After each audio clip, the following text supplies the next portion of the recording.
regime, Fordo, Three key and nuclear. Isfahan. Everybody heard those names for years as they built this horribly destructive enterprise. Our objective was the destruction of Iran's nuclear enrichment capacity and a stop to the nuclear threat posed by the world's #1 state sponsor of terror. Tonight I can report to the world that the strikes were a spectacular military success. Iran's key nuclear enrichment facilities have been completely and totally obliterated. Iran, the bully of the Middle East, must now make peace. If they do not, future attacks will be far greater and a lot easier. For 40 years, Iran has been saying death to America, death to Israel. They have been killing our people, blowing off their arms, blowing off their legs with roadside bombs. That was their specialty. We lost over 1,000 people, and hundreds of thousands throughout the Middle East and around the world have died as a direct result of their hate. In particular, so many were killed by their general, Qasem Soleimani. I decided a long time ago that I would not let this happen. It will not continue.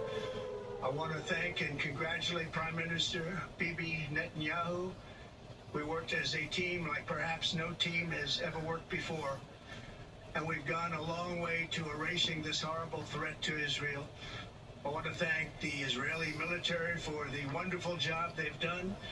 And most importantly, I want to congratulate the great American patriots who flew those magnificent machines tonight, and all of the United States military on an operation the likes of which the world has not seen in many, many decades.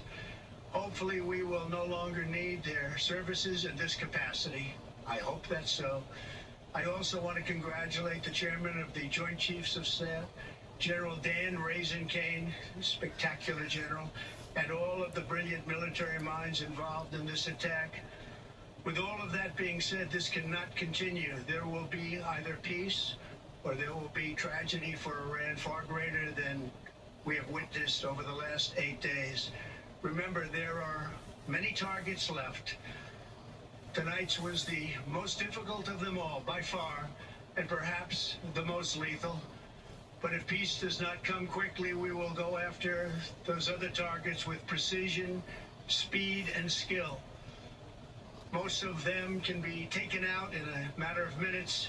There's no military in the world that could have done what we did tonight, not even close. There has never been a military that could do what took place just a little while ago. Tomorrow, General Kane, Secretary of Defense, Pete Hegseth will have a press conference at 8 a.m. at the Pentagon. And I want to just thank everybody, and in particular, God.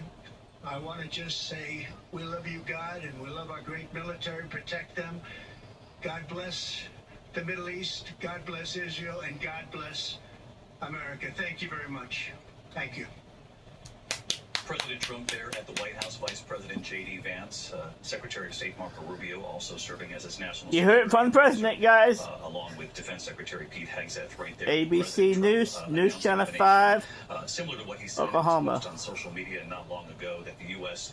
is now directly involved with Iran, striking 3 nuclear locations, Fordo, Natanz, and Esfahan, 3 nuclear facilities that the U.S. had long been studying, as well as international observers around the world in tracking Iran's nuclear program and their desire perhaps one day to have a nuclear weapon. I want to bring in Mary Bruce. Let's go back to Mary at the White House. Mary, the president had warned Iran, come to the table. Let's negotiate some sort of a peace deal. That this current conflict must end. At last word, he said 2 weeks would be his deadline. We know that's turned out to be 2 days. 3 days. In the hours and days to come, whether that was part of the strategy here.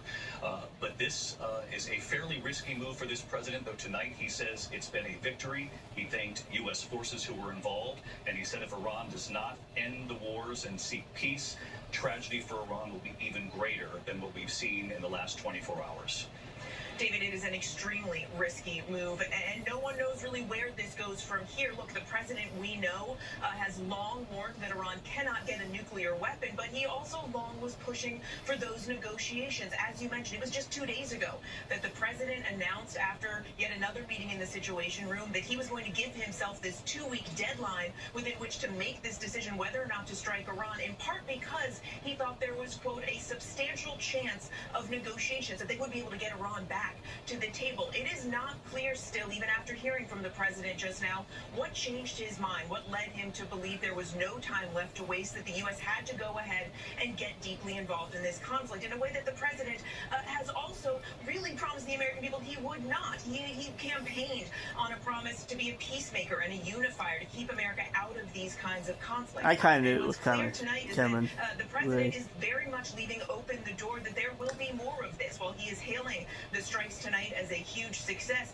he is also not ruling out additional military action, saying that there are many targets left, that they will act with precision, speed, and skill if needed. How all of this will ultimately end Iran's nuclear program is a huge question. And of course, David, Iran has promised a severe response if the U.S. were to be directly involved, as we now are. And one quick follow-up. This can make things come difficult. You're watching ABC News live coverage at this in the Middle East, just addressing the nation, and talking about the U.S. striking 3 Iranian nuclear sites. The president calling it a tremendous success.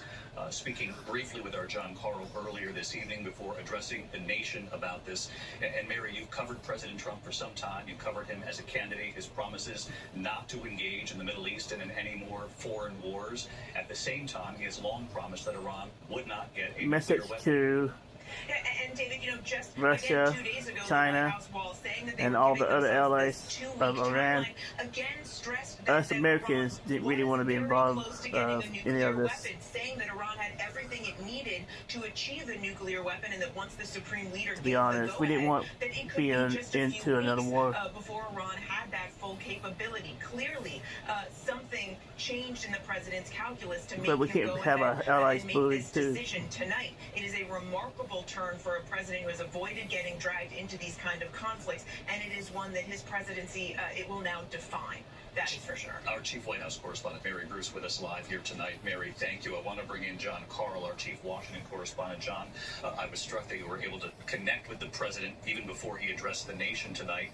Again, he was confident with what he had witnessed, what he'd been briefed on following this operation, and made it clear to the American people that all of the U.S. military involved in this operation is back out of that airspace and on their way home. I think the most All significant safe. thing is I called him, I mean, really, David, just in the aftermath of learning about these attacks, within an hour of his speech that we just saw, and he picked up the phone. That was a measure of how eager he was to tout what he said in those words he said to me, a tremendous success tonight. He didn't want to talk about the details of the operation, about the very difficult questions, David, of what are the next steps? What happens with Iran? What happens with Iran's Same efforts questions to I have. retaliate? We heard some of that in the speech just now when he said And other allies of the them attacks retaliate would be against far us. greater and much easier if Iran does anything to the United States. But David, we are in a new phase here right now. I think it is without question the most consequential decision that we have ever seen Donald Trump make. And it's entirely unclear what direction it Okay, guys, you heard from the guy. States for nearly a half a century. Finally, an American president has ended a threat that has killed a lot of Americans, as you heard the president mention, the attacks on American troops, especially in Iraq. Did it end the threat, or did it create another new and more dangerous chapter in the U.S.-Iran conflict? That he is very pleased with the outcome tonight. All right, John Carl, stick with us here for our live coverage. I want to bring in Martha Raddatz, our chief global affairs correspondent. Okay, we'll go ahead and end this. This is June 21st of 2025. It is 9, a little bit after 9, bunker buster bombs, 9:12, 1,000-pound bombs, daylight 7 time, or not daylight, Central Time, in war, whether or not they were used in this operation. USA.